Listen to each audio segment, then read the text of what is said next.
میں مبلغ بنوں سنتوں کا،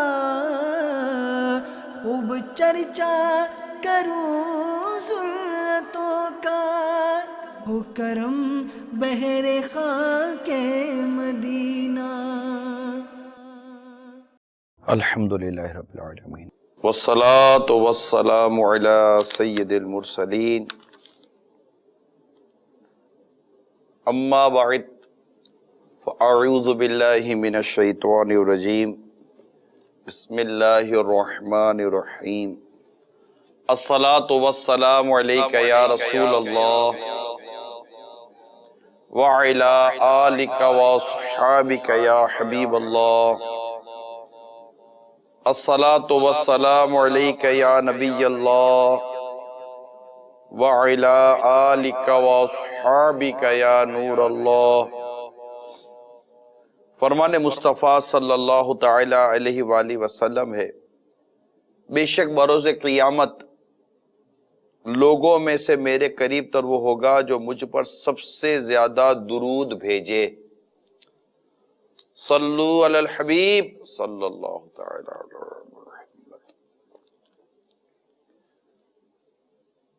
میٹھے میٹھے اسلامی بھائیوں، مسلمان کی نیت اس کے عمل سے بہتر ہے، اور اچھی نیت یہ انسان کو جنت میں داخل کروا دیتی ہے۔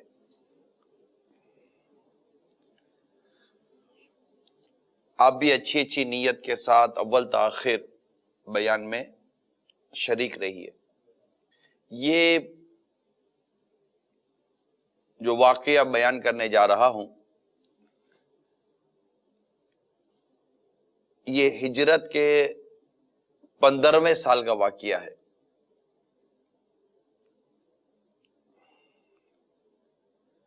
حضرت سیدنا عمر فاروق اعظم رضی اللہ تعالی عنہ نے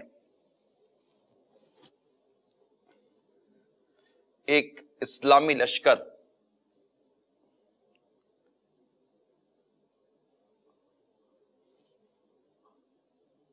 بیت المقدس کی طرف روانہ فرمایا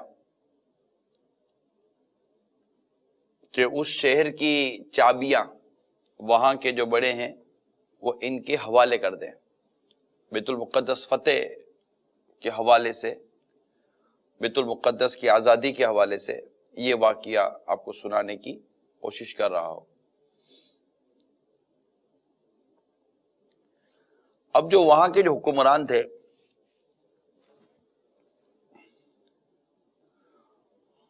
انہوں نے کہا کہ ہم چابی آپ کو نہیں دیں گے، ہم نے اپنی مذہبی کتابوں میں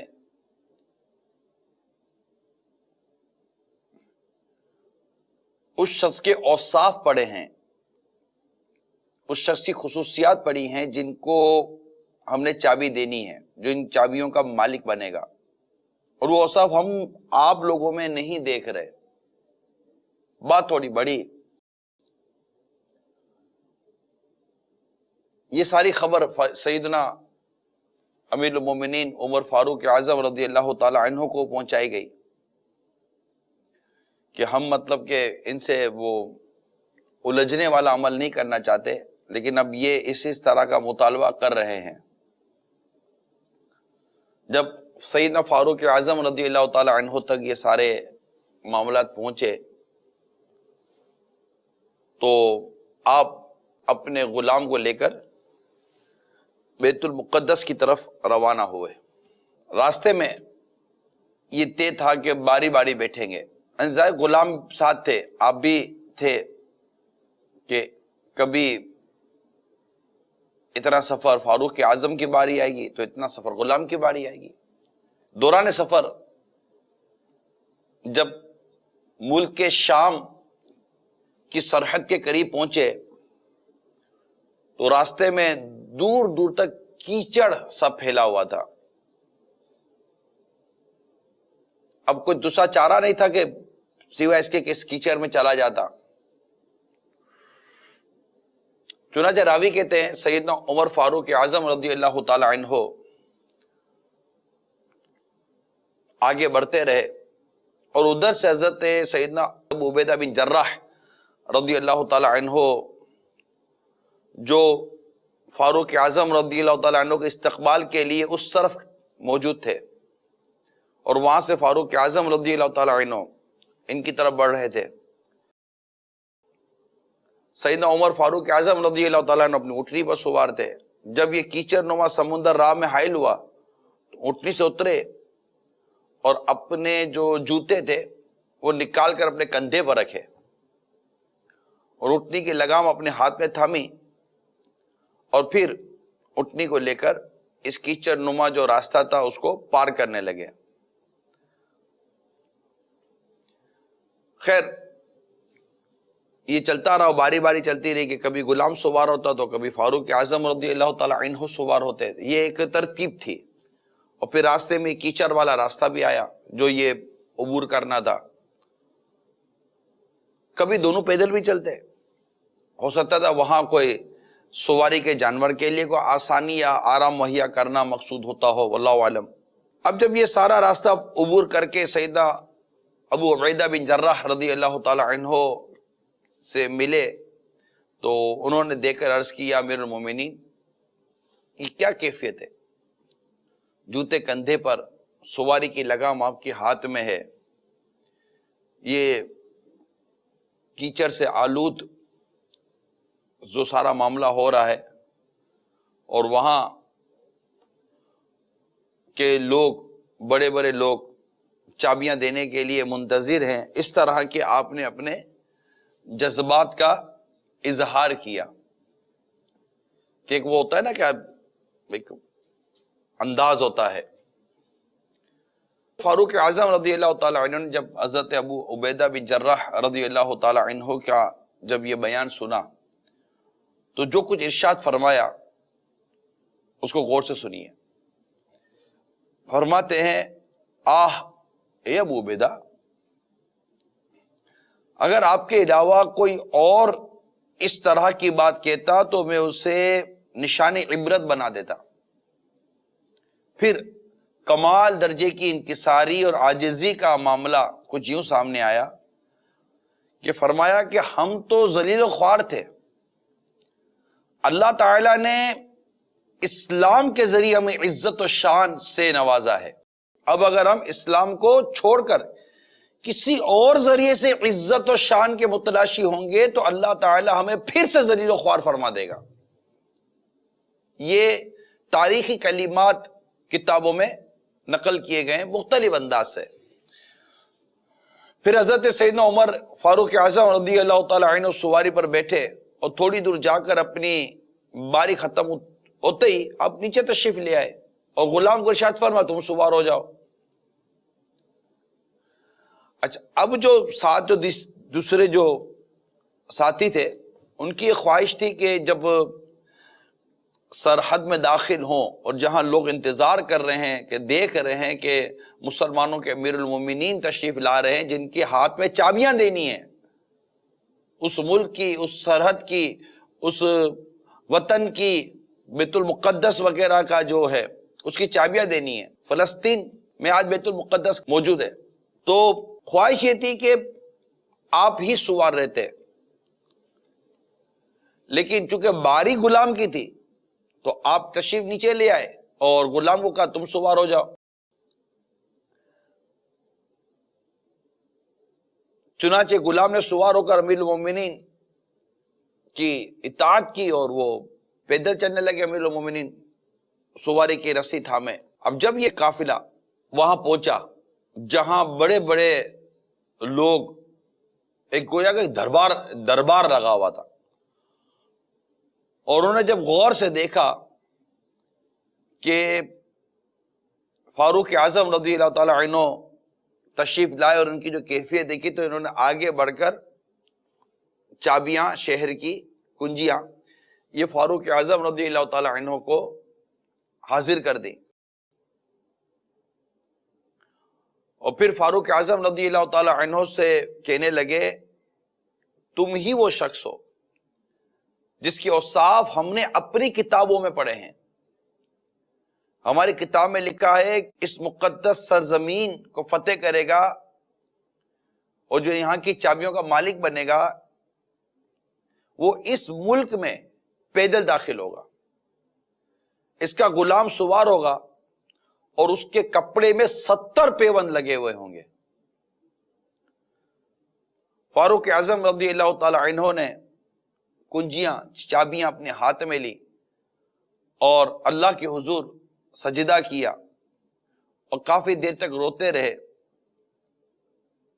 آپ سے رونے کا جب سبب دریافت کیا گیا تو آپ نے ارشاد فرمایا میں اس لیے رو رہا ہوں کیونکہ مجھے خوف ہے کہ دنیا تمہارے لیے سر جھکا دے گی تو تم ایک دوسرے کو اجنبی سمجھنے لگو گے، تمہارے اندر سے اسلامی اخوت و مودت ختم ہو جائے گی، اس وقت آسمان والے بھی تمہیں نظر انداز کر دیں گے۔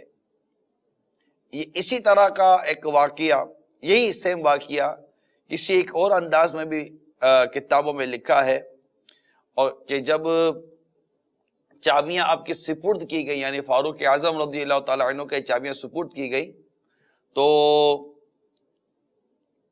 بڑے بڑے لوگ آپ کے قریب آئے۔ ظاہر ہے جب اتنا بڑا ایک واقعہ ہوا، ایک سرزمین فتح ہوئی ہے، ایک ملک آزاد ہوا ہے، مسلمانوں کو اس کی چابیاں دی جا رہی ہیں، یعنی مسلمانوں کو یہ ہینڈ اوور کیا جا رہا ہے، اتنا بڑا ایک کام ہوا ہے اور لوگ بڑے بڑے مطلب کہ وہ جمع ہو رہے ہیں، مبارکباد دینا، یہ سب کچھ ہو رہا ہے۔ تو ایسے حالات میں فاروق اعظم رضی اللہ تعالی عنہ نے فرمایا کہ آپ لوگ مجھ سے الگ ہو جائیے، ابو عبیدہ بن جرہ کہاں ہیں رضی اللہ تعالی عنہ؟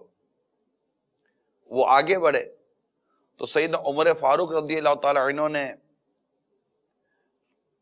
ان سے معانقہ کیا، یعنی ان سے گلے ملے اور دیر تک روتے رہے۔ فاروق اعظم رضی اللہ تعالی عنہ نے فرمایا ابو عبیدہ جب اللہ تعالیٰ قیامت کے روز ہم سے پوچھے گا کہ ہم نے اپنے رسول کے بعد کیا کیا صلی اللہ تعالی علیہ وسلم، تم کیا جواب دیں گے؟ حضرت ابو عبیدہ بن جراح رضی اللہ تعالی عنہ نے عرض کی اے امیر المومنین آئیے ہم الگ ہو کر باہم روتے ہیں تاکہ لوگ ہمیں نہ دیکھ سکیں۔ تو راوی کہتے پھر دونوں راستے سے الگ ایک طرف چلے گئے اور تمام لوگوں کی آنکھوں سے اوجھل ہو گئے، اور وہاں کے جو دیگر جو بڑے لوگ تھے، عمرہ تھے، جو نصارہ کے بڑے بڑے لوگ تھے، سب کے سب ان کو دیکھ رہے تھے کہ اتنے میں وہ دونوں ایک درخت کی آڑ میں جا کر کھڑے ہو گئے اور دیر تک روتے رہے۔ یہ اور بھی کتابوں میں آپ کو اس طرح کے واقعات ملیں گے کہ جس میں فاروق اعظم رضی اللہ تعالی عنہ کا یہ جو انداز تھا یہ پتہ چلے گا۔ اتنی بڑی نعمت جو اللہ تعالیٰ نے آپ کو عطا فرمائی اور آپ کے ذریعے ایک اتنی بڑی فتح ملی اور مسلمانوں نے بیت المقدس فتح کیا اور یہ سرزمین مسلمانوں کے ہاتھ میں آئی، تو اللہ تبارک و تعالیٰ کی اس عظیم نعمت کا شکر ادا کرنے کا جو انداز ہمیں ان صحابہ کرام علیہم رضوان کی سیرت سے ملا اس کو سمجھنے کی ضرورت ہے، جو ہمارا آج خاص موضوع ہے۔ ان قریب 14 اگست آنے والی ہے اور رہ کر میں عرض کی، پچھلے دنوں بھی عرض کر چکا ہوں کہ رہ کر ایک خیال سا آتا ہے کہ ہم یہ 14 اگست کی جو خوشی منانے کا جو ہمارا جذبہ ہے، یقیناً ایک وطن عزیز کی آزادی کی خوشی ہر پاکستانی کو ہونی چاہیے، اس کا انکار نہیں ہے، لیکن ہمارے یہاں ایک عجیب کانسیپٹ ہے کہ خوشی منانے کا جو ہمارے یہاں عموماً جو طریقہ ہے وہ ناشکری کا علم ہے۔ خوشی ایک اللہ تعالیٰ کی نعمت ہے، خوشی کا ملنا، ایک راحت کا ملنا، اور یہ خوشی کا جو بھی سبب بن رہا ہے، آپ کے کبھی خوشی کا سبب آپ کی اولاد کی ولادت بنتی ہے، کبھی خوشی کا سبب شادی بنتی ہے، کبھی خوشی کا سبب بچے کا عقیقہ بنتا ہے، کبھی خوشی کا سبب کوئی اور ایسا واقعہ ہو جاتا ہے، کبھی خوشی کا سبب اب جیسے کہ اگر کسی کا حج کا فارم حج کی اوکے ہو گیا اور وہ حج پہ جا رہا ہے تو وہ بھی خوشی کا سبب ہے، مدینے کی حاضری نصیب ہو جائے یہ بھی خوشی کا سبب ہے، مکہ مکرمہ کی حاضری نصیب ہو یہ بھی خوشیوں کا سبب ہے۔ رمضان مبارک کی آمد ہوتی ہے، یہ بھی خوشیوں کا سبب ہے۔ عید الفطر نصیب ہوتی ہے، یہ بھی خوشیوں کا سبب ہے۔ عید الاضحیٰ قربانی کی عید آتی ہے، یہ بھی خوشیوں کا سبب ہے۔ ہمارے یہاں خوشیوں کے اسباب موجود ہیں، یعنی اسلامی جو تہوار ہیں اس میں بھی خوشیوں کا اسباب موجود ہیں۔ اب جیسے کچھ ہی مہینوں کے بعد 12ویں شریف کا مہینہ آئے گا، 12 ربیع الاول، آقا مدینہ صلی اللہ تعالی علیہ وآلہ وسلم کی ولادت کی خوشیاں، جشن ولادت کی خوشیاں، جشن معراج کی خوشیاں۔ تو خوشیوں کے کچھ نہ کچھ لمحات اور واقعات آتے ہیں، ہماری زندگی میں آتے ہیں، ہماری روزمرہ کے معمولات میں آتے ہیں۔ کوئی کسی کو مکان اچھا مل جاتا ہے تو خوشی ہوتی ہے۔ ظاہر کرائے کے مکان میں رہتا تھا، اس کو اپنا مکان مل گیا تب بھی خوشی ہوتی ہے، خوشی ہوگی نا۔ ایک پیدل چلنے والا تھا، اس کو موٹر سائیکل مل گئی، اس کو کار مل گئی تب بھی خوشی ہوتی ہے۔ ایک بے روزگار آدمی کو جاب مل گئی تو بھی اس کے لیے خوشی کا لمحہ ہے۔ اس کے یہاں بچے کی خوشخبری آ جاتی ہے تو بھی خوشی کا لمحہ ہے۔ بیٹا کسی اور ملک میں ہوتا ہے، جب ماں باپ سے ملنے آتا ہے تو بھی خوشی کا لمحہ ہے۔ باپ اپنے بچوں سے ملنے آتا ہے تو بھی خوشی کا لمحہ ہے۔ بیٹی شادی کے بعد اپنے ماں باپ سے ملنے کے لیے آتی ہے تو بھی خوشی کا لمحہ ہے۔ خوشیوں کے بہت سارے وہ عنوان ہیں، اور ہماری زندگی میں اس طرح کے واقعات ہوتے ہی رہتے ہیں کہ کوئی ایسی چیز مل جاتی ہے جس کی وجہ سے آپ کو خوشی ہوتی ہے، آپ کو مسرت ہوتی ہے، آپ کو راحت نصیب ہوتی ہے۔ تو اب الگ الگ انداز ہے خوشیوں کے، الگ الگ انداز ہیں اس طرح کی چیزوں کے۔ اب جب ہماری زندگی میں جب کوئی خوشی کا لمحہ آتا ہے، اب یہ 14 اگست آنے والی ہے، تو 14 اگست بھی ایک طرح سے ہمارے لیے خوشی کا لمحہ ہے۔ 14 اگست 1947 میں ملک پاکستان کی صورت میں ایک آزاد مملکت اللہ تعالیٰ نے عطا فرمائی، جس کی اسلامی تاریخ 27 رمضان مبارک بتائی جاتی ہے۔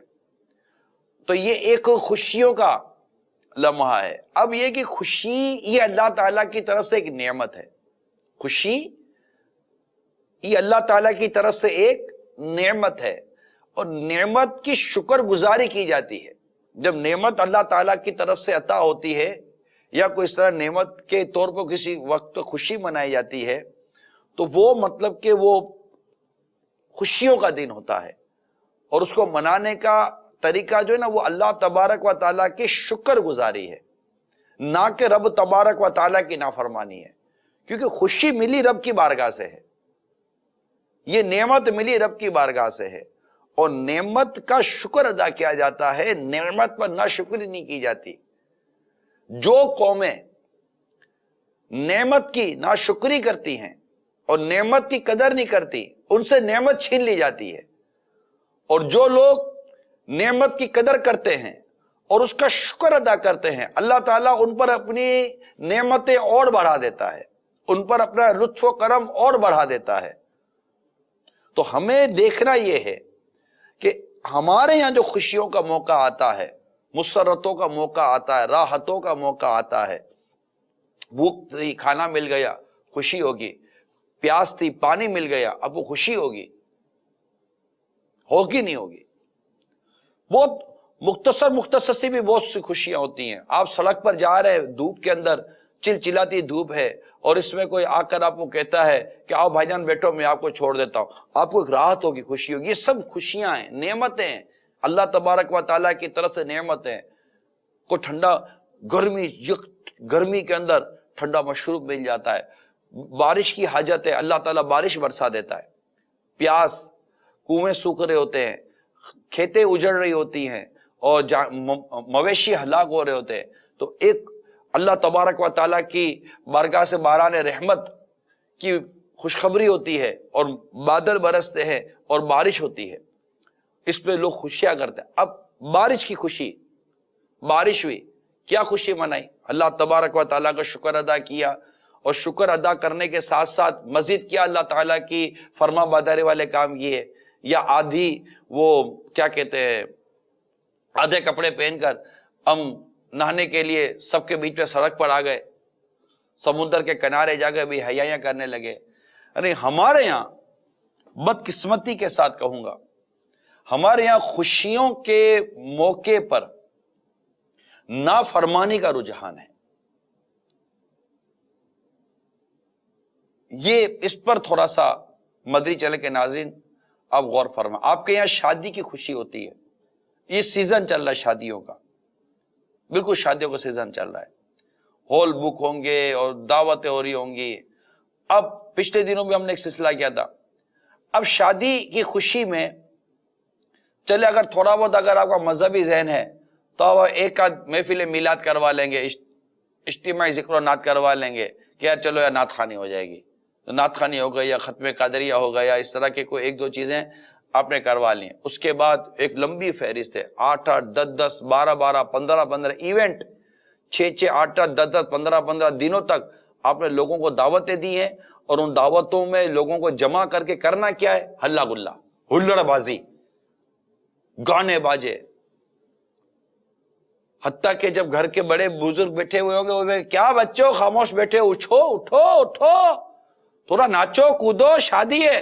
ہاں مطلب تھوڑا اٹھو, بے غیرتی کرو, بے شرمی کرو, کچھ بے حیائی کرو, شادی ہے. اس میں کوئی سمجھدار آدمی جا کر کہے گا کہ حضور یہ نہیں کرتے, یہ نہیں کرنا چاہیے, تو پھر کوئی ڈیڑھ ہوشیار ادھر سے بولے گا نہیں نہیں زیادہ مت بولو, خوشی کا موقع ہے, خراب مت کرو, خوشیوں میں سب چلتا ہے. اب یہ بول لیں گے خوشیوں میں سب چلتا ہے. بھائی خوشیوں میں کیا چلتا ہے؟ کہیں بھی اللہ کی نافرمانی کرنے کی اجازت تو نہیں ہے نا. تو اللہ تبارک و تعالیٰ کی نعمت کا شکر ادا کرنا, یہ ہم نے اس واقعے میں سنا, جو واقعہ میں نے آپ کو ابتداً بیان کیا کہ سیدنا عمر فاروق اعظم رضی اللہ تعالیٰ عنہ اور حضرت سیدنا ابو عبیدہ بن جراح, جن کو میرے آقا صلی اللہ تعالیٰ علیہ وسلم نے امین الامت فرمایا, یہ میری امت کے امین ہیں, یہ دونوں مقدس صحابہ رضوان اللہ تعالیٰ علیہ مجمعین, یہ دونوں مقدس صحابہ رضی اللہ تعالیٰ عنہما, یہ ایک طرف جا کر سب سے چھپ کر کونے میں اپنے رب کے حضور آنسو بہا رہے ہیں اور قیامت کی پرسش سے ڈر رہے ہیں, اور گویا کہ ایک طرح سے اللہ کا شکر ادا کر رہے ہیں. فاروق اعظم رضی اللہ تعالیٰ عنہ کے بارے میں جیسے روایت میں آیا کہ سجدہ شکر ادا کر رہے ہیں. اللہ تعالیٰ نے آپ کو جو خوشی نصیب کی ہے تو آپ اس کی اس نعمت کا شکر ادا کریں کہ اس کے آگے پہلے سجدہ شکر تو ادا کریں, شکرانے کے نفل ہی پڑھ لیجئے, اس کے آگے واقعی آنسو بہائیے. آنسو صرف کیا خوشیوں میں اور نعمتوں کے طور پر یا شکرانے کے طور پر آنسو نہیں بہائے جاتے؟ سرکار مدینہ صلی اللہ تعالی علیہ وآلہ وسلم کا طویل طویل قیام اور طویل طویل عبادات کے متعلق روایتیں نہیں ملتی. جب آپ سے عرض کیا گیا کہ اللہ تعالیٰ نے آپ کے صدقے, آپ کے ذریعے آپ کے اگلوں اور پچھلوں کے گناہ بخش دیے, اور آپ اپنے اوپر عبادت کا اس قدر آپ مشقت اٹھاتے تھے, تو آپ کیا ارشاد فرماتے ہیں, کیا میں اللہ کا شکر گزار بندہ نہ بنوں؟ یعنی اللہ تعالیٰ کی شکر گزاری, اس کی نعمتوں کا شکر ادا کرنا اس کی فرما برداری میں ہے, اس کی نافرمانی میں نہیں ہے. اور ہم اللہ تعالیٰ کی نعمتوں کا شکر ادا کرنے کا جو ہم نے انداز اختیار کیا ہوا ہے وہ ہلڑ بازی, گانے باجے, بھنگڑے, ناچنا گانا, گناہ بری تفریحات, جس کو انٹرٹینمنٹ کے نام سے آج کل یاد کیا جاتا ہے, گانے باجے, موسیقی, یہ اللہ تعالیٰ کی شکر گزاری کے بدقسمتی کے ساتھ معاذ اللہ ہمارے یہ انداز ہے. اللہ کی پناہ. آپ بتائیے کہ کوئی عقل مند, سلیم الفطرت, سلیم الطبع, جو دین کو, اسلام کو, مذہب کو, قرآن کی تعلیمات کو, حدیث کی تعلیمات کو سمجھتا ہو, صحابہ کرام کی تعلیمات کو سمجھتا ہو, وہ کیسے کہے گا کہ یہ جو کچھ ہمارا انداز ہے وہ درست ہے؟ غلط ہے, 100% غلط ہے. فاروق اعظم رضی اللہ تعالیٰ عنہ رو رہے ہیں, تواضع اور عاجزی کا اظہار کر رہے ہیں. یہ بھی ایک نعمت پر شکر گزاری کا ایک انداز ہے, نعمت کا شکر ادا کرنے یہ انداز ہے. تواضع کر رہے ہیں, انکساری کر رہے ہیں, چپ رہے ہیں کہ لوگ دیکھ نہ لیں, اور رو رہے ہیں اللہ کے حضور. سرکار مدینہ راحت قلب و سینہ صلی اللہ تعالی علیہ وآلہ وسلم نے جب مکہ مکرمہ فتح فرمایا تو آپ جس سواری پر سوار تھے, آپ اتنے جھکے ہوئے تھے کہ اونٹ کے پالان پر آپ کا وہ مطلب کہ جس میں مقدس لگ رہا تھا. تواضع اور عاجزی. فاروق اعظم رضی اللہ تعالی عنہ نے تربیت حاصل کی تھی پیارے پیارے مصطفیٰ صلی اللہ تعالی علیہ وآلہ وسلم سے. اور واقعی میٹھے میٹھے اسلامی بھائیوں، عزت و شان جو ہے نا، عزت و شان، یہ جھوٹی قسم کی جو ہمارے جو انداز ہے نا، اس میں نہیں ہے نا.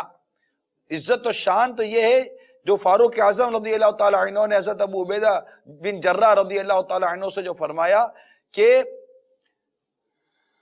جو آپ کی عاجزی انکساری ہے اور ہمیں کیسی زبردست تربیت ہے. فرماتے ہیں کہ ہم ذلیل و خوار تھے، ہم ذلیل و خوار تھے، اللہ تعالیٰ نے اسلام کے ذریعے ہمیں عزت و شان عطا فرمائی ہے. عزت و شان کا سبب اسلام ہے، دین ہے، قرآن اور حدیث پر عمل کرنے میں ہے. عزت و شان اس میں ہے. عزت و شان یہ کسی مطلب کہ اس کے خارجی معاملات میں جس کو کہتے ہیں آرٹیفیشل عزت کے لیے بھاگنا. بعض لوگ عزت کے بھوکے ہوتے ہیں اور مختلف انداز سے اپنے اسٹیٹس کو ڈیولپ کرنے کی کوشش کرتے ہیں کہ لوگ ہماری عزت کریں گے. عزت و شان، عزت و شان صرف اور صرف اسلام میں ہے، اسلام میں ہے اور پیارے اسلام میں ہے. وہ خود فرماتے ہیں کہ اسلام کو چھوڑ کر، فاروق اعظم رضی اللہ تعالیٰ عنہ کا ارشاد ہے، اسلام کو چھوڑ کر کسی اور ذریعے سے عزت و شان کی تلاش میں رہیں گے تو اللہ تعالیٰ ہمیں پھر ذلیل و خوار فرما دے گا. تو عزت و شان یہ اللہ تبارک و تعالیٰ کی اطاعت و فرما برداری میں ہے. اس کا یہ نہیں کہ آدمی عزت و شان کے لیے پھر اپنے لباسوں میں نہیں، بلکہ ان کے قول کے مطابق، جو وہاں کے نصارہ تھے ان کے قول کے مطابق، کہ جو شخص بیت المقدس کی چابیاں جس کے ہاتھ میں دی جائیں گی، ان کی مقدس کتاب میں کہتے ہیں، ہماری مقدس کتاب میں لکھا ہے کہ وہ اس حال میں آئے گا کہ غلام سوار ہوگا اور آقا سواری چلا رہا ہوگا اور پیدل آئے گا اور اس کے کپڑوں پر 70 پیوند لگے ہوئے ہوں گے. 70 پیوند. ہم نے لباس کی عمدگی میں، محض لباس کی عمدگی میں ہم نے شان و شوکت کو تلاش کرنے کی کوشش کی ہے. ہم نے رکھ رکھاؤ والے انداز میں شان و شوکت تلاش کرنے کی کوشش کی ہے نا. فاروق اعظم رضی اللہ تعالی عنہ کی شان ایسی تھی کہ ایک مرتبہ ایک غیر مسلم سفیر آپ کی کسی معاملے میں آپ سے ملنے کے لیے آپ کے شہر حاضر ہوتا ہے اور پوچھتا ہے کہ بتاؤ تمہارے امیر المومنین کا محل کہاں ہے؟ بولا ہمارے امیر المومنین کے محل نہیں ہوتے. تو پھر کہاں ملیں گے؟ کہا وہاں چلے جاؤ، وہاں آرام فرما رہے ہوں گے. چنانچہ وہ ڈھونڈتا ہوا کسی ویرانے کی طرف نکلا تو فاروق اعظم رضی اللہ تعالی عنہ مٹی پر، خاک پر لیٹے ہوئے آرام سے سو رہے ہیں. وہ کہنے لگا ہمارے کیسر و کسرا کے بادشاہ اپنے بڑے بڑے محلوں میں وہ سکون کی نیند نہیں سوتے جو سکون کی نیند مسلمانوں کا امیر المومنین اس خاک پر پا رہا ہے. وجہ یہ ہے کہ یہ عدل و انصاف کرتے ہیں، عدل و انصاف کرتے ہیں. قرآن و حدیث پر عمل کرنے میں شان و شوکت ہے، راحت و سکون ہے. وہ وقت تھا کہ مسلمان کے نام سے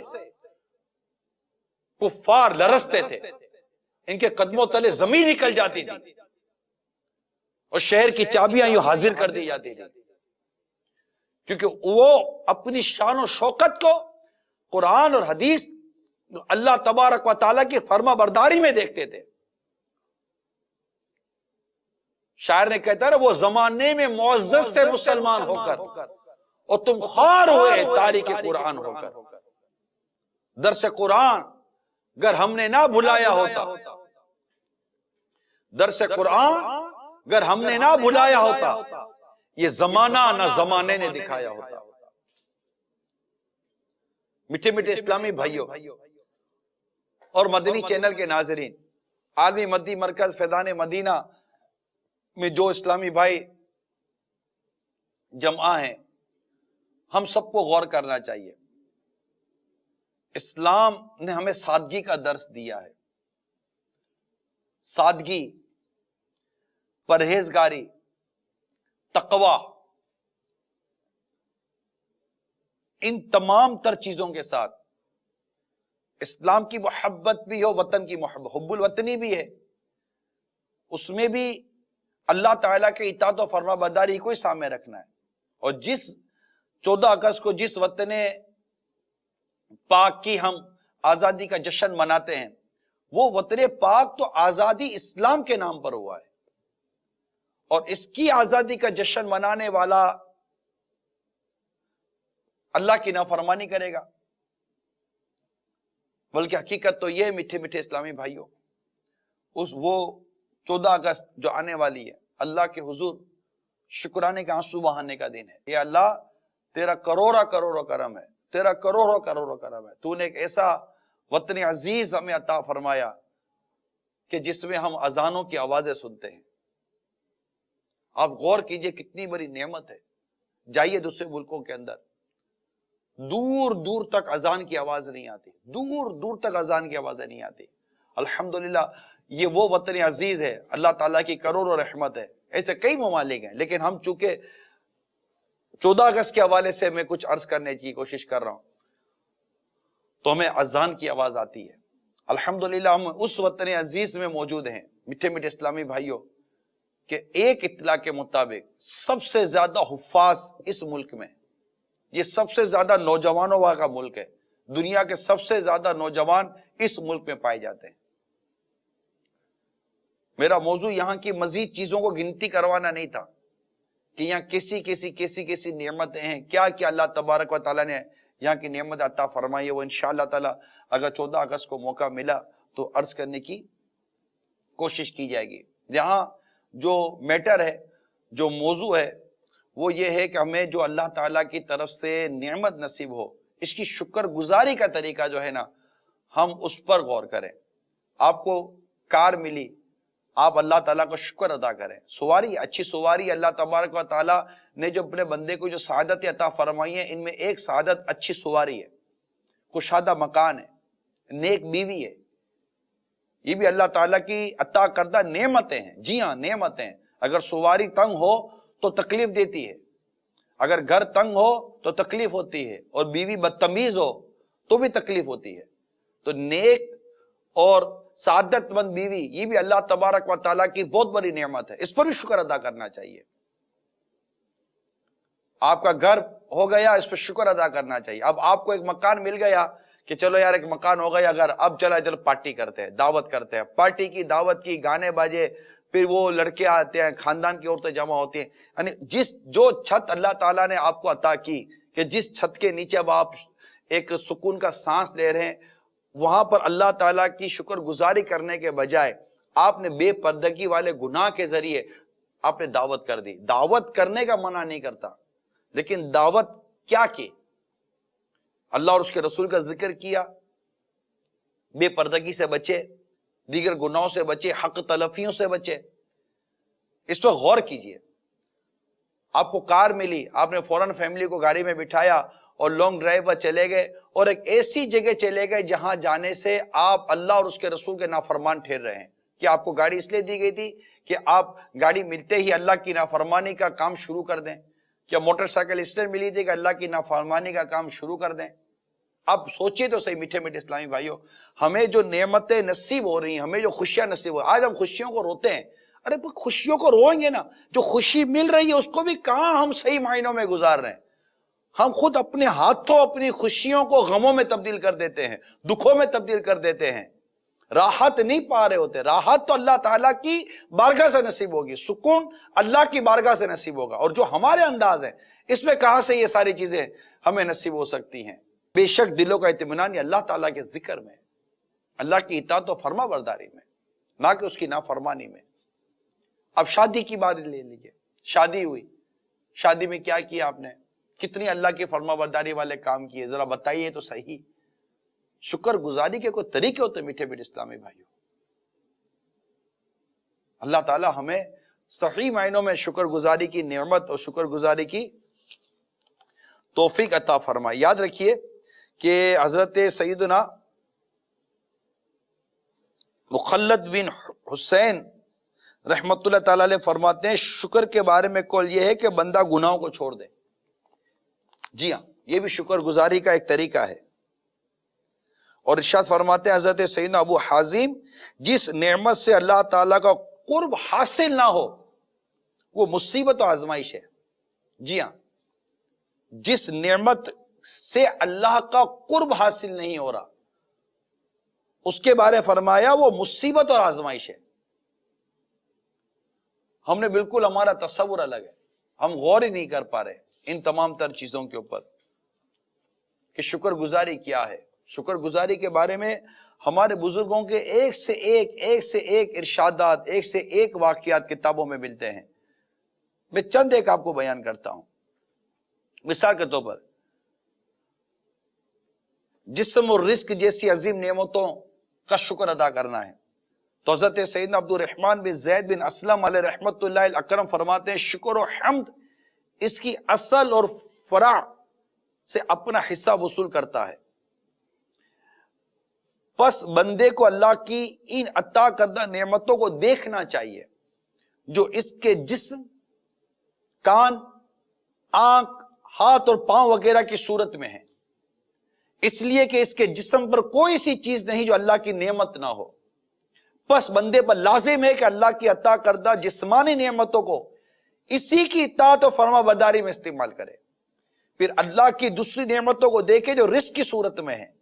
بس بندے پر لازم ہے کہ رزق میں اللہ کی عطا کردہ نعمتوں کو بھی اس کی اطاعت پہ خرچ کرے. جس نے ایسا کیا تو بے شک اس نے شکر اس کی اصل و فرع سے حصہ پا لیا. تو جسم ہے، آنکھ ہے، آنکھ کا شکر ادا کرنا ہے، کان ہے اس کا شکر ادا کرنا ہے، زبان ہے اس کا شکر ادا کرنا ہے. اللہ تعالیٰ نے عقل و شعور دیا ہے. اب سوچیے عقل و شعور کا شکر ادا کرنا کیا یہ ضروری نہیں ہے؟ اتنی بڑی نعمت ہے. ایک شخص کہیں سے آ رہا تھا تو اس نے اپنے ساتھی کو کہا کہ یار یہاں کہیں مینٹل ہاسپٹل ہے، پاگل خانہ ہے. تو کہا یار تمہیں کیا ہو گیا؟ بولا چلو چلتے ہیں پاگل. بولا ہاں قریب ہے ایک ہاسپٹل، مینٹل ہاسپٹل ہے. کہا چلو وہاں چلتے ہیں. وہاں گئے، وہاں جا کر ڈاکٹر سے ملاقات کی، بات چیت کی. ڈاکٹر کو اپنا تعارف دیا، مشہور آدمی تھا. تو ڈاکٹر نے کہا کہ آؤ آپ کو دکھاتے ہیں. اب وہ ایک کمرے میں گیا تو ایک شخص دیوار سے لڑ رہا ہے. ایک شخص کو دیکھا کہ وہ زور سے چیخ رہا ہے. ایک شخص کو دیکھا کہ وہ یوں کر رہا ہے، یوں کر رہا ہے. پتا چلا کہ یہ جو لوگ ہیں نا یہ بڑے کھاتے پیتے اور بڑے تعلیمی یافتہ اور بڑے بڑے گھرانوں کے لوگ ہیں. تو وہ یہاں کیا کر رہے ہیں؟ ان کی عقل چلی گئی، ان کی عقل چلی گئی ہے. یہ پاگل ہو گئے، مینٹل ہو گئے. جی سننے والوں، مجھے اور ہم سب کو اس صرف ایک نعمت پر تو غور کریں، صرف اس ایک نعمت پر غور کریں. اس وقت آپ گھر پہ بیٹھے ہوئے، فیضان مدینہ میں بیٹھے ہوئے، میں بھی ایک جگہ پر بیٹھا ہوا بیان کر رہا ہوں اور آپ اور ہم سب بیان کر رہے ہیں، سن رہے ہیں، سب کچھ کر رہے ہیں اور ایک چیز سمجھ رہے ہیں. عقل جیسی نعمت اللہ چھین لے، ادھا کیا ہو جائے گا؟ پاگل. کیا ہو جائے گا؟ پاگل. اور پاگل کے ساتھ کیا ہوگا؟ نہ بیوی رکھے گی، نہ بچے رکھیں گے، نہ ماں باپ رکھیں گے. اس کو اٹھا کر پاگل خانے میں داخل کروا دیں گے، مینٹل ہاسپٹل میں داخل. کوئی یہ نہیں کہے گا کہ زیادتی کی، ظلم کیا، بچے کو اٹھا کر یا اس کو اٹھا کر پاگل خانے داخل کرا. کیونکہ ماں باپ کو اولڈ ہاؤس میں داخل کروانے والوں سے کوئی ہمدردی نہیں کرے گا. جو کرے گا وہ بھی پلے درجے کا بے وقوف ہوگا. لیکن مینٹل ہاسپٹل میں تو ویسے داخل کروا دیتے کہ اس کو گھر میں رکھے گا کون؟ عقل چلی گئی، صرف عقل گئی ہے. اتنی بڑی نعمت ہے عقل، اور اس کا استعمال، اس کا شکر ادا کرنے کا طریقہ کار کیا ہے ہمارے پاس؟ اتنی بڑی نعمت ہے عقل. بیٹھے بٹھائے اچانک اللہ نہ کرے کسی آنکھوں کا نور بجھ جائے، آنکھوں کا چراغ بجھ جائے، پاگل ہو جائے گا. مجھے نظر نہیں آ رہا، مجھے نظر نہیں آ رہا، مجھے نظر نہیں آ رہا. اس کی پوزیشن ایسی ہو جائے گی. اللہ نہ کرے بیٹھے بٹھائے سنوائی چلی جائے. اللہ نہ کرے بیٹھے بٹھائے بولنے کی طاقت چلی جائے. کئی لوگ کچھ بھی نہیں ہوتا، بس بیٹھے ہوئے ہیں، بیٹھے بیٹھے اٹھ نہیں پاتے. کیوں نہیں اٹھ پاتے؟ فالج کا اٹیک ہو جاتا ہے، لقوہ پڑ جاتا ہے، آدھے وہ منہ کا اٹیک ہو جاتا ہے، منہ ٹیڑھا ہو جاتا ہے. جی ہاں میں نے دیکھے، منہ ٹیڑھا ہو گیا. بالکل منہ ٹیڑھا ہو گیا, یوں بالکل ٹیڑھا ہو جاتا ہے منہ, لقوا کہتے ہیں اس کو. اب سوچے تو صحیح, اے اچھلنے کودنے والوں, ہلڑ بازیاں کرنے والوں, اللہ کی نافرمانیوں کے نام پر ذرا سوچو, یہ اچھلے یہ گرے, تمہاری ٹانگی ٹوٹ گئی, کیا کرو گے؟ ان ٹانگوں کا کیسے شکر ادا کریں, ان ہاتھوں کا کیسے شکر ادا کریں؟ اللہ تعالیٰ نے جو ہمیں پلکیں عطا کی ہیں, ان پلکوں کا کیسے شکر ادا کریں؟ کبھی ہماری پلکوں کا ایک بال بھی اخلاص کے آنسوؤں کے ساتھ کہ رب تبارک و تعالیٰ کے خوف سے بھیگا ہے؟ ہمارے پلکوں کا ایک بال, یہ ایک بال ہماری پلکوں کا, اللہ تبارک و تعالیٰ نے جو نعمت عطا کی ہیں. فاروق اعظم رضی اللہ تعالیٰ عنہ اپنے ساتھی حضرت ابو عبیدہ بن جراح رضی اللہ تعالیٰ عنہ سے فرماتے ہیں کہ آؤ کسی کونے میں چلتے ہیں اور روتے ہیں, آنسو بہاتے ہیں. اللہ تعالیٰ نے اتنی بڑی نعمت عطا کی ہے کہ ہماری پلکوں کا ایک بال بھی, یہ پلک خود ایک بہت بڑی نعمت ہے اللہ تعالیٰ کی,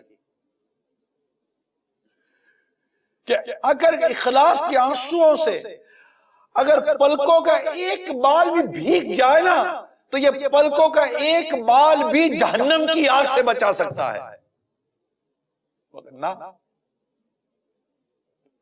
حقیقت یہ ہے ہمیں شکر گزاری کرنے نہیں آتی, ہم اللہ تعالیٰ کی نعمت کا شکر ادا کرنے کی گویا کہ سیکھتے بھی نہیں ہیں. ہاں, ناشکری ہے ہماری زبان پر, نعمت ملتی ہے تو ناشکری نافرمانی کر کے ناشکریہ کرتے ہیں, اور کوئی پریشانیاں مصیبت آتی ہے تو صبر کرنے کے بجائے واویلا کرتے ہیں. ہمارا انداز یہ, ذرا سوچئے میٹھے میٹھے اسلامی بھائیوں, یہ انداز زندگی کیسا ہے؟ اس بدن کا شکر کیسے ادا کریں؟ اللہ تعالیٰ نے وقت جیسی نعمت ہمیں عطا کی ہے, کیا اس وقت جیسی نعمت کو ہم اس کے فرما برداری والے کام میں استعمال کرتے ہیں؟ جی ہاں, جوانی ایک نعمت ہے, صحت ایک نعمت ہے. حدیث پاک میں آتا ہے دو نعمتیں ایسی ہیں جن کی اکثر لوگ قدر نہیں کرتے, ایک فرصت, ایک صحت. فرصت ہے چلو بھائی گھومنے چلتے ہیں, تفریح کرنے چلتے ہیں. اللہ تعالیٰ نے آپ کو تھوڑا بہت مال دے دیا, سرمایہ دے دیا, صحت دے دی, مال اور اسباب اور آل اولاد دے دی, کیا کیا آپ نے؟ اللہ کی شکر گزاری کی نا؟ ورلڈ ٹور, آپ بولو گے ورلڈ ٹور میں کیا مسئلہ ہے؟ میں بتاتا ہوں ورلڈ ٹور بنانے والوں کا کیسا بنایا جاتا ہے. میں سب کا نہیں کہتا, جنرل بات کر رہا ہوں. فلاں فلاں ملک میں جائیں گے, وہاں کا سی سائڈ بہت اچھا ہے, وہاں کا سمندر بہت اچھا ہے. کیوں؟ وہاں کے سمندر پر لوگ نہانے آتے ہیں. کیسے نہانے آتے ہیں؟ ان کے بدن پر کپڑے ہوتے کتنے ہوتے ہیں؟ اتنے سے ہوتے ہیں. اپنی بیٹیوں اور اپنی بہو اور اپنے بچوں کے ساتھ اور ان کی امی کے ساتھ آپ ایسی مطلب کہ آدھی ننگی جگہوں پر جا کر آپ کہتے ہیں کہ ہم لوگ تفریح کرنے کے لیے آئے. کیسی ہمارے تفریح کیا ہے؟ یہ کس کو سمجھانے کی ضرورت ہے کہ ہمارے تفریح کا کانسیپٹ کیا ہے, ہمارے تفریح کا تصور کیا؟ اللہ کی نافرمانی, معاذ اللہ ثم معاذ اللہ. میں جنرل بات کر رہا, ہر ایک کے لیے نہیں کہہ رہا, لیکن بات آپ بھی مجھے امید ہے کہ سمجھ رہے ہوں گے. ہمارے خوشی اور یہ تفریح کرنے کا, چھٹیاں منانے کا کیا طریقہ؟ ابھی یہ 14 اگست کی چھٹی آ رہی ہے, اتوار کی چھٹی آ رہی ہے, ہم کہہ رہے ہیں کہ جناب 14, 15, 16 کو مدنی قافلوں میں سفر کریں. اللہ تعالیٰ نے صحت دی ہے, اللہ تعالیٰ نے فرصت دی ہے, چھٹیاں مل رہی ہیں, جائیے دعوت اسلامی کے مدنی قافلوں میں سفر کیجئے, اللہ تعالیٰ کا شکر بھی ادا کریں, نیکی کی دعوت بھی دیں. خوش نصیب ہوں گے جو اس نعمت کا شکر ادا کرنے کے لیے, خود کو گناہوں سے بچانے کے لیے, اپنے وجود کا شکر ادا کرنے کے لیے, اوقات کا شکر ادا کرنے کے لیے, اپنی جوانی اپنی صحت کا شکر ادا کرنے کے لیے بھی ہو سکتا ہے اسے اچھی نیتوں کے ساتھ, گناہوں سے بچنے کی نیت کے ساتھ دعوت اسلامی کے مدنی قافلوں میں سفر کریں. اور بعضوں نے بنایا ہوگا پروگرام, یہاں جائیں گے, وہاں جائیں گے, ادھر گھومیں گے, ادھر گھومیں گے. ان کا پروگرام ہوگا کہاں فنکشن ہو رہا ہے. ایسے نادان اور بے وقوفوں کے سردار لوگ ہوں گے جو ڈھونڈ رہے ہوں گے 14 اگست کو کہاں فنکشن ہو رہا ہے, کہاں پر گانے کا پروگرام ہو رہا ہے، کہاں پر کنسرٹ ہو رہا ہے، کہاں پر لڑکیاں جمع ہوں گی، کہاں پر ہلڑ بازی ہوگی، کہاں پر بے حیائی ہو رہی ہوگی، کہاں پر شرابیں پی جا رہی ہوں گی، کہاں پر جوا کھیلا جا رہا ہوگا، کہاں پر آدھے ننگے ہو کر لوگ ناچ رہے ہوں گے. کیا اس طرح ہم اپنا جشن آزادی منائیں گے؟ ذرا سوچو تو صحیح اے میرے میٹھے میٹھے اسلامی بھائیوں، کیا اس طرح ہم جشن آزادی منائیں گے؟ کیا اس طرح ہم 14 اگست کی خوشی منائیں گے؟ کیا اسلامی جو مملکت ہے پاکستان، جو اسلام کے نام پر آزاد ہوا، کیا اس کی آزادی کا جشن اسلام کے قانون توڑ کر منائیں گے؟ اسلام کے اصول توڑ کر منائیں گے؟ قرآن و حدیث کے احکام کے خلاف جا کر ہم خوشی منانے کے لیے آئیں گے بازار میں؟ سوچئے. 14 اگست ابھی آئی نہیں، اس نے پہلے سے ہی میں بیان کر رہا ہوں. 14 اگست کے دن سمجھاؤں گا تو وہ لوگ کہاں سے سنیں گے جو 14 اگست کی دوپہر کو موٹر سائیکلیں اچھالتے ہوئے بے حیائی والے انداز میں، گناہ بھرے انداز میں روڈوں پر تفریح کر رہے ہوں گے، اپنی کاروں کے اندر بڑے بڑے آواز سے میوزک بجا رہے ہوں گے، اور مطلب کہ وہ ہلڑ بازی کر رہے ہوں گے،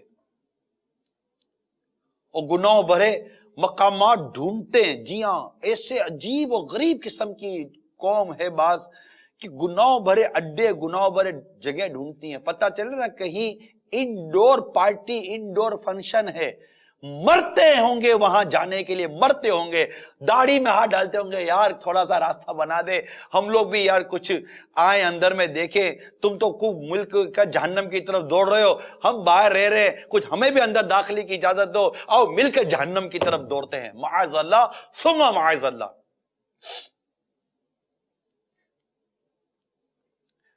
جب آ رہا ہے ایک وقت کہ جمعہ چھٹی، اتوار چھٹی، ہفتے کی چھٹی کر کے آؤ نا مدنی قافلوں میں سفر کرتے ہیں، اللہ کا شکر ادا کرتے ہیں، کسی ایک مسجد کو آباد کرتے ہیں. 3 دنوں کے لیے ایک مسجد کو آباد کریں، اللہ کے گھر کو آباد کرتے ہیں کہ ایک مسجد میں بیٹھ جاتے ہیں، اور وہاں پر موجود مسجد کے باہر عاشقان رسول کو اللہ اور اس کے رسول کا پیغام پہنچاتے ہیں. عز و جل صلی اللہ تعالی علیہ وسلم. اللہ اور نہ کسی بے نمازی کو نمازی بناتے ہیں. گناہوں میں ڈوبے ہوئے کسی شخص کو آقا کی سنتوں کے راستے پر چلانے کی کوشش کرتے ہیں. خود اپنی اصلاح کے لیے علم دین حاصل کرتے ہیں، تہجد پڑھیں گے، اشراق چاشت پڑھیں گے، بد نگاہی اور گناہوں سے بچیں گے انشاءاللہ عز و جل. آئیے نا، ہمت کیجئے نا، شکر گزاری کا کوئی طریقہ یہ بھی تو اختیار کریں. تو بس یہ نیت کر لیجئے، یہ ذہن بنا لیجئے میٹھے میٹھے اسلامی بھائیوں کہ اللہ تبارک و تعالیٰ کی نعمتوں کا شکر ادا کرنے کا طریقہ یہ اللہ تبارک و تعالیٰ کی اطاعت و فرما برداری ہے، اس کی نافرمانی میں نہیں ہے، اس کی نافرمانی میں نہیں ہے.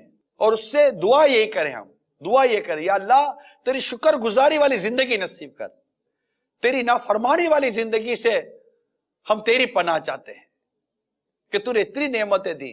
مال دیتا ہے رب تعالیٰ، اس کو بھی اس کی نافرمانی میں خرچ کرتے ہیں. آنکھ نافرمانی میں، کان نافرمانی میں، جوانی نافرمانی میں، صحت نافرمانی میں، فرصت نافرمانی میں، نافرمانیوں میں.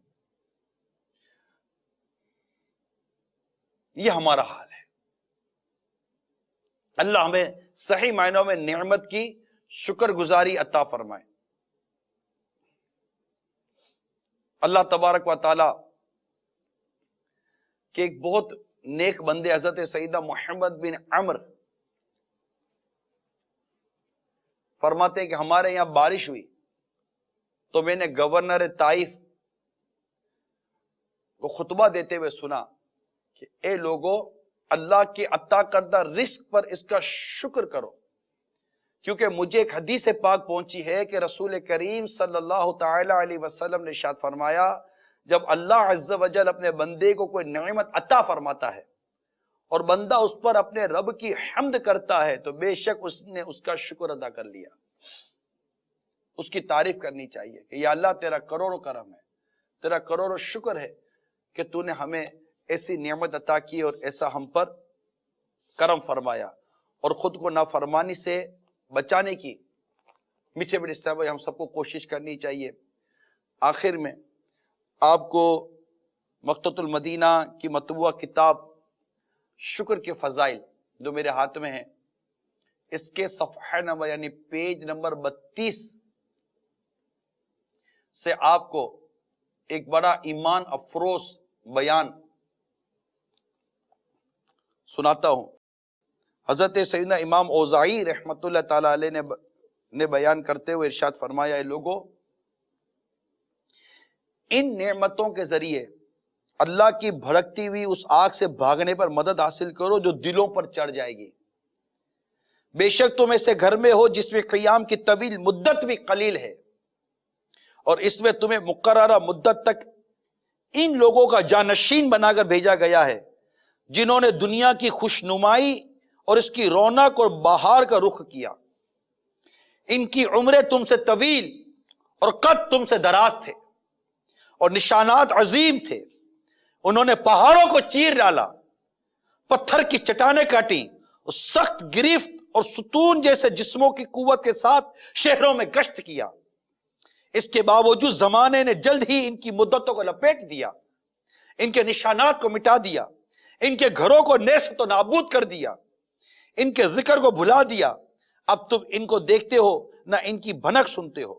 وہ جھوٹی امیدوں پر خوش، غفلت پہ راتیں بسر کرتے اور ندامت کے ساتھ دن گزارتے تھے۔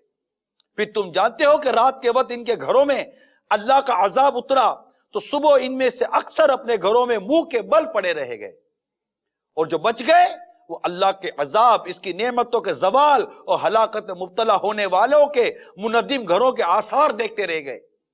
اس میں نشانی ہے ان لوگوں کے لیے جو دردناک عذاب سے ڈرتے ہیں، اور عبرت ہے ان کے لیے جو اللہ سے ڈرتے ہیں۔ اور اب ان کے بعد تمہاری مدت کم ہے، دنیا عارضی ہے، زمانہ ایسا آ گیا ہے کہ نہ عفو درگزر رہا اور نہ ہی نرمی، بلکہ برائی کا کیچڑ، باقی ماندہ رنج و غم، عبرت ناک ہولناکیاں، بچی کچی سزاؤں کے اثرات، فتنوں کے سیلاب، پیدر پہ زلزلوں، بدترین جانشینوں کا دور دورہ ہے۔ ان کی برائیوں کی وجہ سے خشکی اور تری میں خرابی ظاہر ہوئی، پس تم ان کی طرح نہ ہونا جنہیں لمبی امیدوں اور لمبی مدتوں نے دھوکے میں ڈال دیا تو وہ خواہشات کے ہو کر رہ گئے۔ ہم اللہ تعالیٰ سے سوال کرتے ہیں کہ ہمیں اور تمہیں ان لوگوں میں کر دے جو اپنی زندگی کی حفاظت کرتے ہوئے اسے پورا کرتے ہیں اور اپنے حقیقی ٹھکانے کو پہچان کر خود کو تیار کرتے ہیں۔ تو میرے میٹھے میٹھے اور پیارے پیارے اسلامی بھائیوں، حضرت سیدنا امام اوزاعی رحمت اللہ تعالی علیہ کا یہ عبرت انگیز بیان ہمیں جھنجھوڑتا ہے، اور اگر ہم چاروں طرف دیکھیں تو آئے دن زلزلے اور سیلاب، آئے دن کچھ نہ کچھ اس طرح کی تباہی اور بربادی کے واقعات ہمیں سنائی دیتے ہیں، اس کی خبریں ملتی ہیں۔ جو اس وقت زندہ بچے ہوئے ہیں وہ سن رہے ہیں، اے زندہ بچ جانے والوں، ان قریب تمہیں موت آنے والی ہے، چاہے وہ میں ہوں یہاں پہ، ان قریب موت آنے والی ہے۔ جو نعمتیں ہمیں مل رہی ہیں ان نعمتوں کا شکر ادا کریں، پھر تم سے تمہارے نعمتوں کے بارے میں سوال کیا جائے گا۔ کیا جواب دیں گے ہم نعمتوں کے سوال کا؟ ہم تو نعمتوں کو اس کی نافرمانی میں استعمال کر رہے ہیں، اس کی نافرمانی میں گزار رہے ہیں۔ ہمیں تو جو خوشی نصیب ہوتی ہے کوشش یہی ہوتی ہے کہ جتنی ہو سکے معاذ اللہ اللہ کی نافرمانیاں کر لی جائیں، اور یہ نعرہ لگا دیا جائے جناب سب چلتا ہے۔ ارے اللہ کے بندو، سب نہیں چلتا، اللہ عز و جل اور اس کے پیارے رسول صلی اللہ علیہ وسلم کا حکم چلتا ہے۔ کس نے کہہ دیا کہ سب چلتا ہے؟ کس نے کہہ دیا آپ کو سب چلتا ہے؟ نہیں چلتا سب۔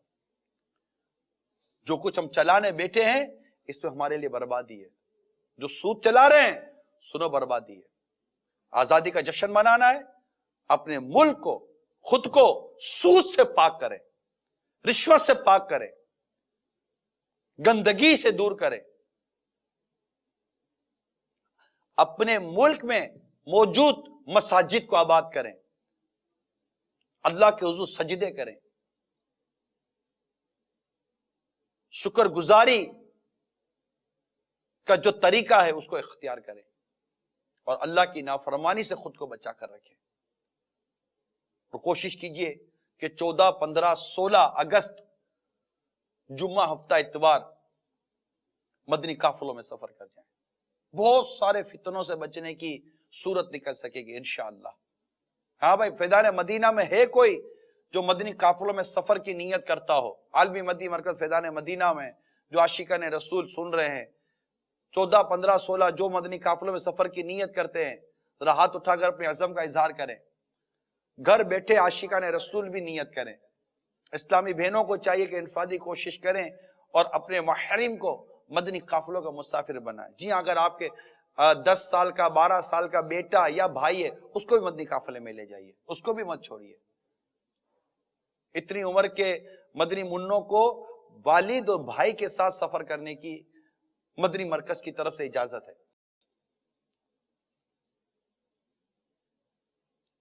اس سے چھوٹے نہ لے جائیے، پھر وہ مدنی قافلے کا پھر مسجد کا ماحول وہ متاثر ہو سکتا ہے. اور جو گھر میں رہ جائیں وہ پھر مدنی چینل پر رہیں. انشاءاللہ مدنی چینل پر جمعرات کو ہفتہ وار اجتماع میں آ جائیے، جہاں جہاں آپ کے ہفتہ وار اجتماع ہوتے ہیں. اور اجتماع کے بعد مدنی مذاکرہ ہوگا، اس میں شریک ہو جائیے.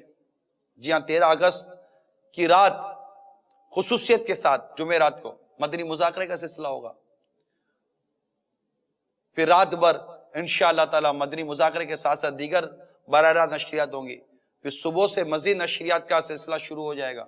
14 اگست کو مدنی چینل آپ کو ایک سے ایک نشریات دکھانے کی کوشش کی جائے گی آپ کو انشاءاللہ تعالی. وجہ اس کی ایک یہ بھی ہے تاکہ اسلامی عاشقان رسول، اسلامی بھائی گناہوں سے بچے، گناہوں بھرے پروگرام سے بچیں اور مدنی چینل پر رہ کر نیکیاں کمائیں، برائیوں سے بچیں. دعوت اسلامی کا مقصد یہ ہے کہ مجھے اپنی اور ساری دنیا کے لوگوں کی اصلاح کی کوشش کرنی ہے. اللہ تعالی ہم سب کو عمل کرنے کی توفیق عطا فرمائے اور ہم سب کو شکر گزار بندہ بننے کی توفیق عطا فرمائے کہ ہم اس کی شکر گزاری کریں. اور اس کے لیے یہ کتاب شکر کے فضائل الشکر للہ، یہ کتاب بڑی مفید اور عمدہ کتاب ہے. اس کو پڑھیں گے تو انشاءاللہ تعالی شکر گزاری کے مختلف پہلوؤں پر ہماری نظر جائے گی اور ہمیں اس کے فوائد ملیں گے. یہ مقتۃ المدینہ سے حاصل کیجئے. اللہ تعالی ہم سب کو عمل کرنے کی توفیق عطا فرمائے. آمین بجاہ النبی الامین صلی اللہ تعالی علیہ وآلہ وسلم. میں مبلغ بنوں سنتوں کا، خوب چرچا کروں سنتوں کا، ہو کرم بہر خاک مدینہ.